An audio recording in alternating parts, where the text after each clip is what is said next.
శ్రీమతి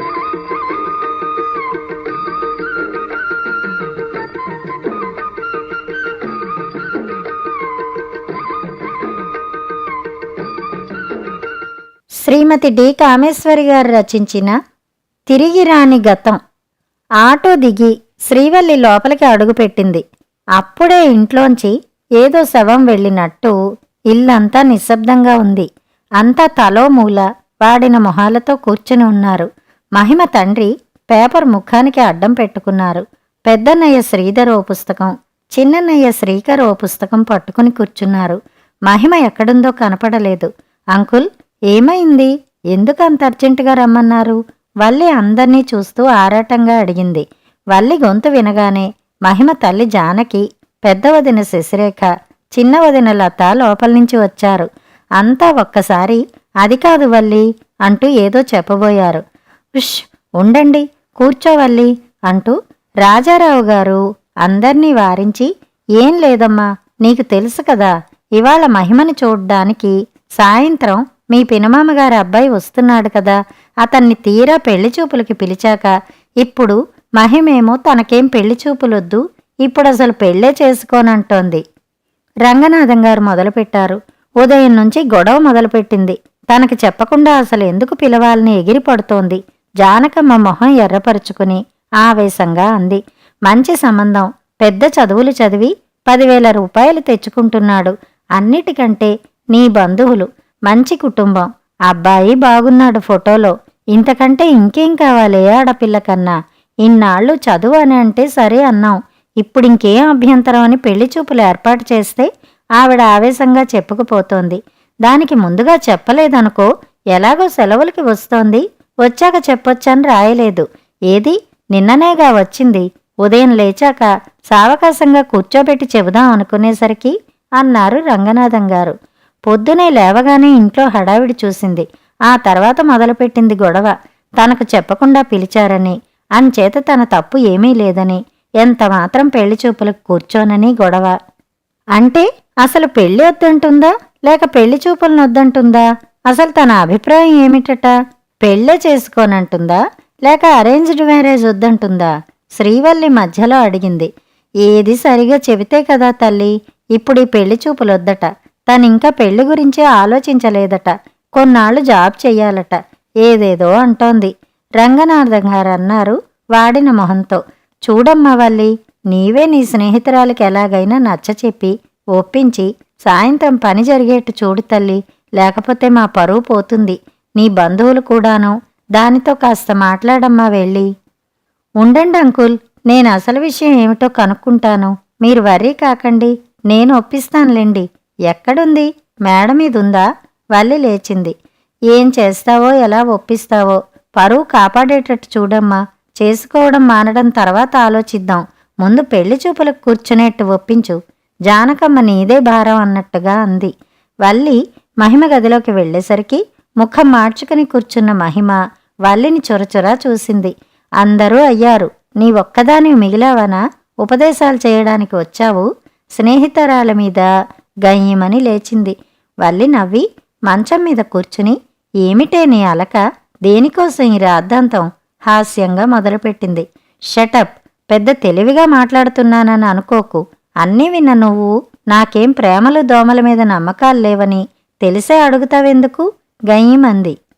ఆమె లేత గులాబీ రంగు మొహం ఎర్ర గులాబీ రంగులోకి మారింది. అయితే మరి పెళ్లి చూపులు వద్దంటూ ఈ గొడవేమిటి? ప్రేమలు లేవు గనకే పెద్దవాళ్ళు కుదిర్చిన సంబంధం చేసుకోవడానికే 23 ఏళ్ళొచ్చాయి. ఇంకా నీకు పెళ్లి వయసు రాలేదనా నీ ఉద్దేశం? కన్నవాళ్లకి కూతురు పెళ్లి చేసి బాధ్యత తీర్చుకోవాలన్న ఆరాటం ఉండదా? వాళ్ళ ఆరాటం అర్థం చేసుకోకుండా చిన్నపిల్లల ఈ ఆగడం ఏమిటి? నీ వయసు దాని నాకు పెళ్ళయ్యి ఏడాదయింది, నచ్చ చెప్పే ధోరణిలో అంది. ఏ, నీవు చేసుకుంటే నేను చేసుకోవాలని రూలుందా? నాకిప్పుడు పెళ్లి చేసుకోవాలని లేదు. చేసుకోదలచనప్పుడు ఈ పెళ్లి చూపులేమిటి? విసుగ్గా అంది. ఇప్పుడు చేసుకోవాలని లేదా? అసలు చేసుకోవాలని లేదా? రెట్టించింది Valli. I hate to get married. నాకు పెళ్ళంటే అసహ్యం. జీవితంలో పెళ్లి తప్ప మరీ ముఖ్యమైనదేదీ లేనట్టు పెళ్ళి పెళ్ళి అని చంపుతారెందుకు? ఏం లేకుండా బతకలేమా?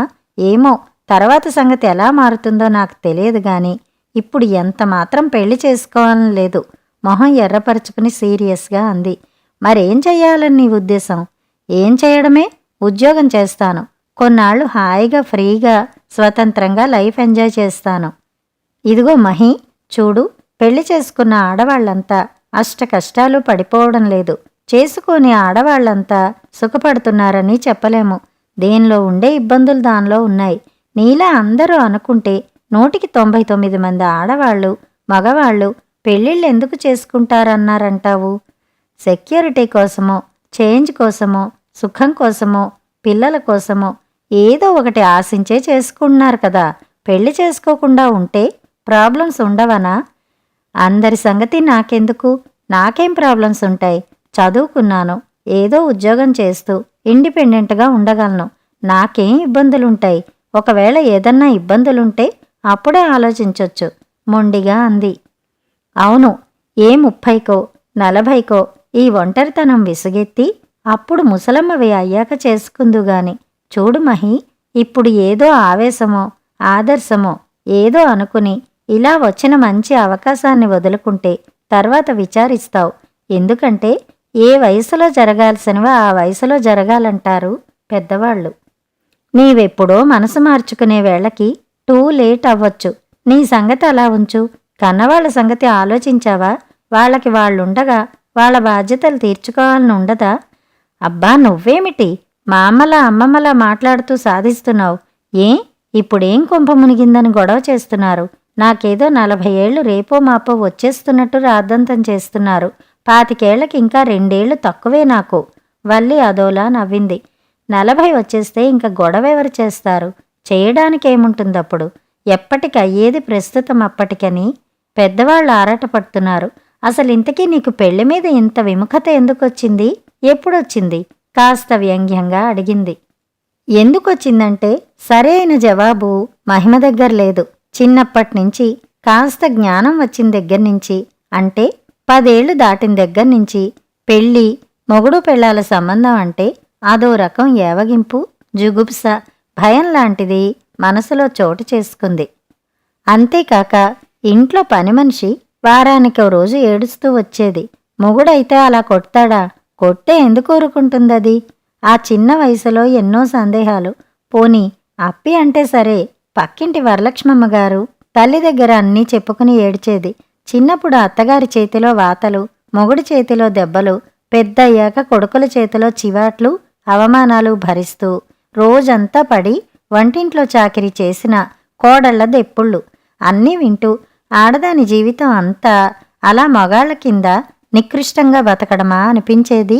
ఆ తెలిసి తెలియని వయసులో 4 ఏళ్ల అవతల గుమస్తాగారి భార్య కామాక్షి 25 ఏళ్లకే 4 పిల్లల్ని కని అస్థిపంజరమై రోజంతా పిల్లలతో ఉచ్చలు, దొడ్లు, అంట్లు, వంటతో ఇటు కడుపుతోనూ అటు చంటిపిల్లతోనూ తప్ప కనపడక ఎందుకు వీళ్ళు ఈ పెళ్లి సంసారం అనే రొంపిలో పడి బాధలు కొని తెచ్చుకుంటారు అనుకునేది 15 ఏళ్ల మహిమ. పెళ్ళవగానే తన పుట్టినరోజులు కూడా మర్చిపోయి 24 గంటలు పెళ్ళం కొంగు పట్టుకుని గదిలోంచి ఊడిపడిన పెద్దన్నయ్యలో మార్పుకి ఎంత ఆశ్చర్యం కలిగింది. 6 నెలలు దాటేసరికి ఆ ప్రేమ దోమ అంతా ఎగిరిపోయి ఇద్దరు ఎలా వాదించుకుంటూ దెబ్బలాడుకునేవారో చూసి పెళ్ళంటే, ప్రేమంటే ఇంతేనా, 3 నాళ్ల ముచ్చట అనిపించింది. ఆ దృశ్యాలు మహిమని హర్ట్ చేసి స్త్రీ పురుష సంబంధం పట్ల మరింత ఏహ్యత పెంచి పెళ్ళంటే అదో రకం ఏవగింపు, భయం కలిగించాయి. ఇలా ఎన్నో చూసినవి, చదివినవి అన్నీ కలిసిన అనుభూతులన్నీ కలిపి వడపోసి యూనివర్సిటీ స్థాయికి చేరేసరికి పెళ్ళి అనేది అర్థం లేని, అవసరం లేని బంధాన్ని తను తగిలించుకుని చేతులారా బాధలు కొని తెచ్చుకోరాదన్న నిర్ణయానికి వచ్చేసింది మహిమ. ఏమిటే మాట్లాడవు? ఏం మాట్లాడాలో తెలియటం లేదు. చూడు మహిమ, నీవు మామూలుగా చూడవలసినవి భూతద్దంలోంచి చూస్తూ ఏవేవో ఊహించుకుంటున్నావనిపిస్తుంది. మగాళ్ళంటే, మొగుళ్ళంటే రాక్షసులని ఎందుకనుకోవాలి? ఎక్కడో 100కి 1,000కి అలా ఉండవచ్చు. ఎంతోమంది సహృదయులు, సంస్కారులు ఉంటారు.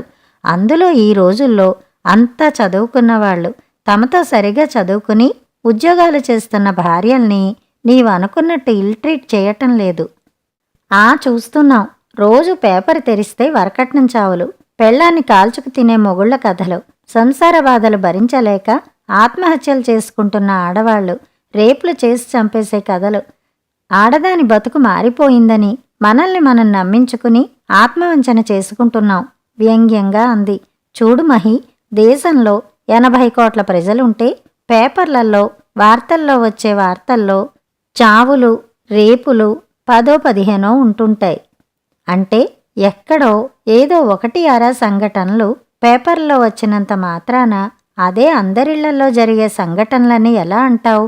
అదే నిజమైతే ప్రతిరోజు ఇన్ని లక్షల మంది పెళ్ళిళ్ళు ఎందుకు చేసుకుంటున్నారంటావు? పెళ్ళి సంసారంలో కేవలం కష్టాలు, కన్నీళ్లు, అవమానాలే ఉంటే ఈ సంబంధాన్ని తగిలించుకోవడానికి 199 మంది ఎందుకు తయారవుతున్నారు? జవాబు చెప్పమన్నట్టు చూసింది. ఏం చేస్తారు ఆడపిల్లలు? ఇదిగో ఇలా తల్లి తండ్రి చంపితే ఎదురు చెప్పి ఒంటరిగా నిలబడే ధైర్యం లేక, ఈ సమాజంలో ఓ పెళ్లి కాకపోతే, మగాడి అండ లేకపోతే బతకలేమన్న పిరికివాళ్ళు ఈ ఆడవాళ్లు ఆవేశంగా అంది. వల్లి ఎలా మహిమని కన్విన్స్ చేయడం అన్నట్టు నిస్సహాయంగా చూసింది. చిన్నప్పటి నుంచి అంటే కాన్వెంటు, హైస్కూలు, కాలేజీ వరకు ఇద్దరూ కలిసి చదువుకున్న స్నేహితులు. మహిమ అందం, తెలివి, పట్టుదల అంతా చూసి ఎంతో ఆకర్షితురాలయ్యేది వల్లి. క్లాసులో, చదువులో ఫస్ట్ వచ్చే మహిమ అంటే హీరోయిన్ వర్షిప్ వల్లికి. బిఏ కాంగానే తల్లిదండ్రులు పెళ్లి చేస్తే బుద్ధిగా చేసేసుకుంది. మహిమ ఎంఎస్సీ చేసి ఇంకా పై చదువులు చదివి ఉద్యోగాలు చెయ్యాలనుకుంటుందని తెలిసినా పెళ్ళంటే ఇంత విముఖంగా ఉందన్నది ఆమెకి ఈ రోజు వరకు తెలియదు. ఆమెకి నచ్చ చెప్పాలని వచ్చింది గాని మహిమ ధోరణి చూస్తే అది అంత సులభంగా సాధ్యపడేదిగా అనిపించలేదు. మహి, చూడు, మా పినమామగారి అబ్బాయి ఎంత స్మార్ట్గా ఉంటాడో తెలుసా? ఇంజనీరింగు, ఎంబీఏ చేసి టాటా కన్సల్టెన్సీలో బొంబాయిలో ఎంత మంచి ఉద్యోగంలో ఉన్నాడో తెలుసా? ఫ్లైటు, కారు, పట్టుమని 28 ఏళ్లు లేని అతను అప్పుడే ఇంత మంచి పొజిషన్లో ఉన్నాడు. మంచి ఫ్యూచర్ ఉంది. నరేష్ చాలా బుద్ధిమంతుడు. బాగా తెలుసు అతని స్వభావం నాకు. ఇలాంటి సంబంధం కావాలనుకున్నప్పుడు రాదు. ముందసలు అబ్బాయిని చూడు, తర్వాత సంగతి ఆలోచిద్దాం ప్లీజ్, నా కోసం. వల్లి, చూడు, పెళ్లి చూపులయ్యాక వద్దంటే మరింత ఇన్సల్ట్ ఫీల్ అవుతారు ఎవరైనా. అందుకే ముందే వద్దంటున్నాను. మంచి సంబంధం కాదన్నానా నేను? చేసుకోదలిచినప్పుడు అనవసరంగా చూడడం ఏమిటి? సారీ, మీ బంధువుల అబ్బాయి, నీ పొజిషన్ నాకు అర్థం అవుతోంది. కానీ నాకెందుకో ఇప్పుడు అసలు చేసుకోవాలని లేదు. ఏమో చూద్దాం, కొన్నాళ్ళు పోతే నా మనసు మారితే. అప్పటి వరకు నీకోసం కూర్చుంటారా ఇతను? కోపంగా చూసింది. మహిమ నవ్వింది. ఇతన్ని కూర్చోమన్నానా నేను? అసలు వల్లి, నేను పెళ్ళంటూ చేసుకుంటే నాకెవరన్నా తటస్థపడి ఇద్దరి అభిప్రాయాలు కలిసి నాకు నచ్చితే నా అంతటి నేను చేసుకుంటాను. ఇలా పెళ్లి చూపులు, అరేంజ్డ్ మ్యారేజ్ నేను చేసుకోను. మీ వాళ్ళకి చెప్పే ఆ మాట స్థిర నిశ్చయం చేసుకున్న దానిలా అంది. వల్లి నిస్సహాయంగా చూసి లేచి నిలబడింది. తర్వాత 4-5 రోజులు ఇంట్లో ఎంత గొడవ జరగాలో అంతా జరిగింది. తల్లి ఏడుపులు, తండ్రి హితబోధలు, అన్నల బెదిరింపులు, వదినల హితబోధలు ఏవీ మహిమని కదల్చలేకపోయాయి. అంతా నిస్పృహతో మహిమని శాపనార్థాలు పెట్టినట్టే. నీ కర్మ, నీ రాత ఎలా ఉందో అందుకే నీకీ పెడబుద్ధులు పుట్టాయి. పెద్దవాళ్ళు నీ మంచి కోరి చెప్పింది వినకపోతే నీవే తర్వాత అనుభవిస్తావు. మేమున్నన్ని రోజులు బాధపడతాం. తర్వాత నీ అతిగతి ఎవరికీ పట్టదు. అప్పుడు నువ్వు కావాలన్నా నీకు కావలసింది దొరక్కపోవచ్చు. కానీ అనుభవమే నీకు పాఠం చెప్తుంది అన్నాడు తండ్రి. పోనీ నీ అంతటి నీవు చేసుకున్నా ఆ చేసుకునేదేదో మరీ ఆలస్యం కాకముందు చేసుకో, ఆఖరి ఆశగా తల్లి అంది. కాలచక్రంలో 22 ఏళ్లు గడిచిపోయాయి. మహిమ డాక్టర్ మహిమ అయింది. 3 ఏళ్లు ఫారిన్లో పోస్ట్ గ్రాడ్యుయేషన్ చేసి డాక్టరేట్ సంపాదించుకుని యూనివర్సిటీ ప్రొఫెసర్గా స్థిరపడింది. బంగళా, కారు, పనికి వంటకి మనుషులు, ఉండాల్సిన హంగులన్నీ ఉన్నాయి. ఈ 22 ఏళ్లలో 6-7 ఏళ్లు చాలా బిజీగా, అసలు దేన్ని గురించి ఆలోచించే తీరిక లేకుండా చదువు, ఫారెన్ వెళ్ళి రావడం, ఉద్యోగంలో స్థిరపడ్డంతో అయిపోయింది. రాజారావు గారు 2-3 సార్లు పెళ్లి ప్రస్తావన తెచ్చినా మహిమ డాక్టరేట్ అవ్వాలి, ఇప్పుడప్పుడే నేనేం అనుకోలేదంది. ఆయన నిట్టూర్చి ఊరుకున్నారు. మహిమ ఫారెన్ నుంచి వచ్చేలోగానే ఓ రోజు హార్ట్అటాక్ వచ్చి ఆయన పోయారు. తర్వాత తల్లి ఏడుస్తూ 4-5 సార్లు బతిమలాడింది. నేను పోయాక ఇంక నిన్ను గురించి పట్టించుకునేవారెవరో. నా మాట విను. చదువయింది, ఉద్యోగం అయింది, 29 ఏళ్ళు వచ్చాయి, ఇంకిప్పుడు అంటూ గోల పెట్టేది. తండ్రి పోయాక తన దగ్గరికి వచ్చి ఉండమన్నా తల్లి ఆ ఇల్లు విడిచి ఆ ఊరు విడిచి రానింది. తల్లిని కష్టపెట్టడం ఇష్టం లేక అలాగే చూద్దాంలే, నాకెవరన్నా కనిపిస్తే చేసుకుంటాలే అనేది మహిమ. నిజం చెప్పాలంటే 30 ఏళ్ళు వచ్చే వరకు అసలు మహిమ పెళ్లి గురించే ఆలోచించలేదు. ఒంటరితనం విసుగనిపించలేదు. 5-6 ఏళ్ళు చదువయ్యాక కొత్త ఉద్యోగం, కొలీగ్స్తో సరదాగా గడపడం, స్టూడెంట్స్తో చనువుగా ఉంటూ కొందరు స్టూడెంట్స్ ఇంటికి వచ్చి చదువు చెప్పించుకుంటూ ఫ్రెండ్స్తో పిక్నిక్లు పార్టీలు అంటూ లైఫ్ ఎంజాయ్ చేసింది. పుస్తకాలు చదవడం, టీవీ చూస్తుంటే రాత్రి గడిచిపోయేది. సెలవుల్లో ఇంటికెడితే అన్నయ్యలు పిల్లలతో రోజులు నిమిషాల్లా గడిచేవి. మహిమకి తల్లిపోయే నాటికి 30 నిండింది. ఆఖరి కోరిక తీరలేదన్న వ్యధతోనే పోయిందావిడ. 30 ఏళ్లు నిండి జీవితం రొటీన్గా మారిపోయాక మహిమకి ఆ జీవితం పట్ల కాస్త అనాసక్తత, విసుగు మొదలైంది. రోజూ అవే పాఠాలు, అదే యూనివర్సిటీ, అవే కొలీగ్స్ ముఖాలు. ఉదయం లేచిన దగ్గర నుంచి ప్రతీదీ ఏదో రొటీన్గా తయారైంది అనిపించడం మొదలుపెట్టింది. జీవితంలో ఏదో కావాలని మార్పు కోరసాగిందా ఆమె మనసు. అందరూ తన కళ్ళ ముందే మొగుడు పిల్లలతో సంసారాల్లో పడిపోతే తనొక్కర్తే ఇలా ఒంటరిగా మిగిలిపోయిందనిపించసాగింది. కనిపించిన మంచి చీరల్లా కొని వార్డ్రోబ్ నింపేసే మహిమకి ఈ చీరలు ఎవరికోసం కట్టుకోవడం, ఇంట్లో ఈ ఫర్నిచరు, ఈ మార్పులు చేర్పులు ఎవరు చూడాలని, ఈ డబ్బు సంపాదించి ఎవరికి పెట్టాలి లాంటి ప్రశ్నలు తలెత్తడం ఆరంభించాయి. చీరల మీద, ఈ అలంకరణ మీద, పార్టీల మీద శ్రద్ధ తగ్గి అదోలా మూడీగా ఉండసాగింది. చాలింక ఈ జీవితం, కొత్త రకం జీవితం మొదలు పెట్టాలనిపించింది. తననిప్పుడెవరన్నా పెళ్లి చేసుకో అంటే బాగుండును, ఏదన్నా సంబంధం చూస్తే చేసుకో అని బలవంతం చేస్తే ఆ సమయంలో హఠాత్తుగా తల్లి తండ్రి తన పెళ్లి గురించి ఎలా పలవరించారో గుర్తు వచ్చేది. అన్నయ్యలిద్దరూ బొత్తిగా తన గురించి పట్టించుకోవటం మానేశారు.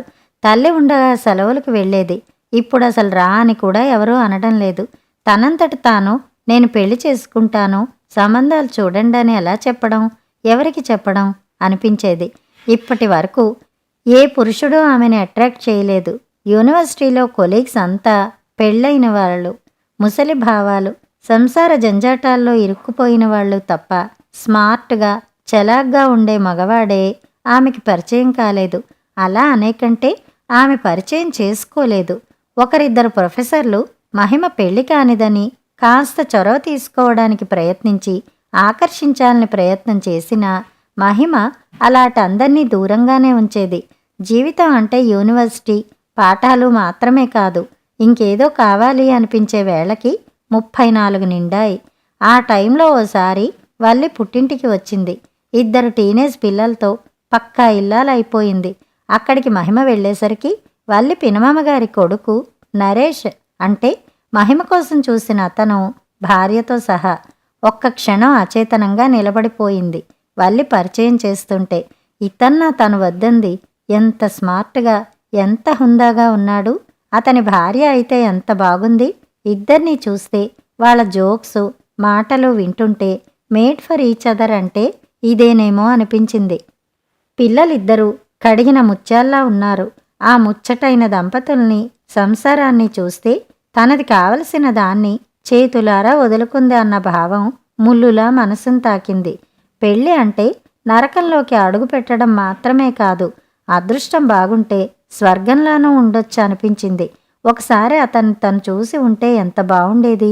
పెళ్లి చూపులు వద్దని ఎంత పొరపాటు చేసింది. ఆమె మొహంలో హావభావాలు కనిపెట్టిన వల్లి స్నేహితురాల వంక చూసావా, నువ్వేం పొందలేకపోయావో అన్నట్టు చూసింది.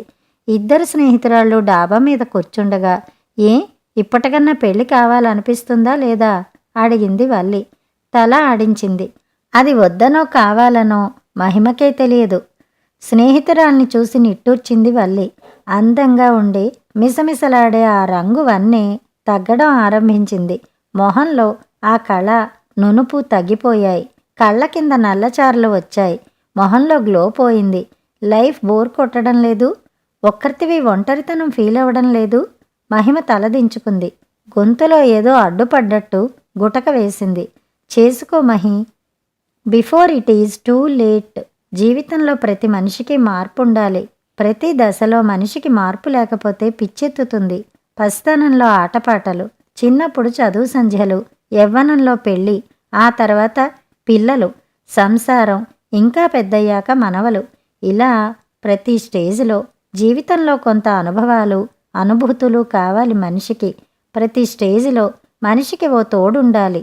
మనసులోని మాట చెప్పేందుకు నా అనే మనిషి ఉండాలి.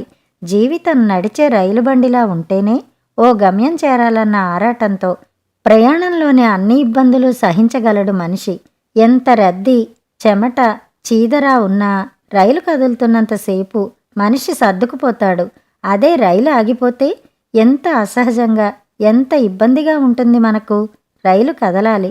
నీవెంత ఏసీ క్లాసులో కూర్చున్నా రైలు కదలకపోతే ఆ ఏసీ చల్లదనం నీకు తృప్తినివ్వలేదు. కదలని రైల్లో ఎన్ని రోజులు మార్పు లేకుండా కూర్చోగలవు? నీకు డబ్బుంది, చదువుంది, బంగళా, కార్లు, చీరలు, నగలు అన్నీ ఉన్నాయి. కానీ నీ జీవితానికి పరిపూర్ణత ఉందనిపిస్తుందా? ఏదో లోటు కనిపించడం లేదు? మహిమ, ఇప్పటికైనా తొందరగా ఎవరినన్నా చేసుకో. అన్నింటికన్నా మనిషికి శాపం ఏమిటో తెలుసా? ఒంటరితనం. అది నువ్వు ఇప్పటికన్నా గ్రహించలేదు. నన్నెవరు చేసుకుంటారిప్పుడు?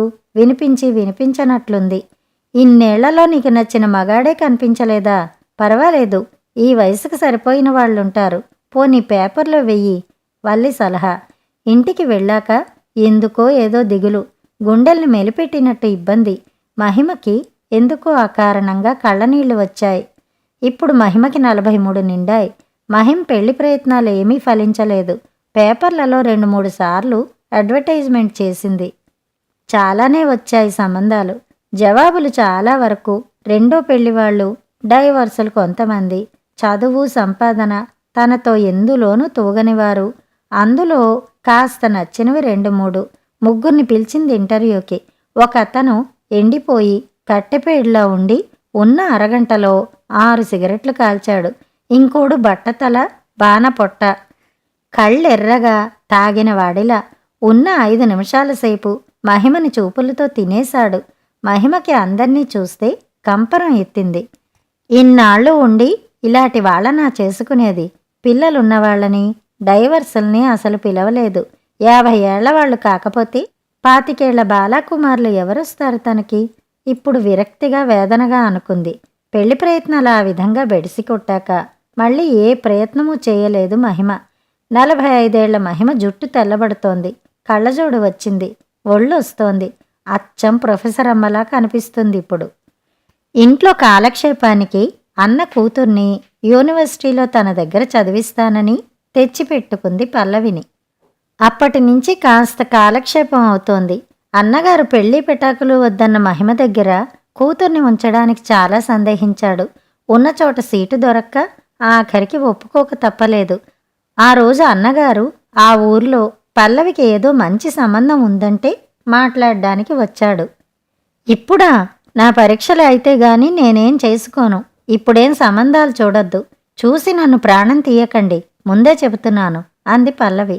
అన్నగారు ఏదో అనే లోపలే, పరీక్షలకేంలే, అవే అవుతాయి. పెళ్లి చేసుకుంటే ఎగ్జామ్స్ రాయకూడదనేముందా? ఫోటోలో అబ్బాయి బాగున్నాడు, మంచి ఉద్యోగం, వద్దనకు చటుక్కున అంది తనకు తెలియకుండానే. అంటూనే అన్నగారి వంక చూసింది.